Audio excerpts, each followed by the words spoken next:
我哋而家喺呢個嘅朱家角裏邊嘅其中一個景點，就係朱家角郵局。咁呢個郵局咧係幾時嘅咧？就係呢度有寫㗎啦，係大清開始嘅，到而家，所以有好多年嘅歷史。嗱，呢個唔知邊個嚟嘅喺度影緊相，跟住咧，爸爸咧就幫緊阿王傑咧拍照，Hi 你咧，阿湯師奶，知唔知對邊度啊？大清郵局啦。大清郵局啊！佢今日好無聊咁帶咗把扇嚟啊！靚唔靚啊？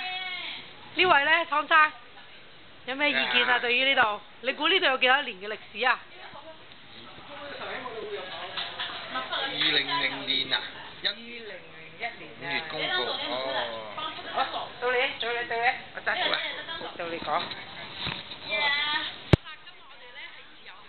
我哋8點鐘開始咧就搭車嚟呢度啦，咁應該3點咧就自己翻去噶啦。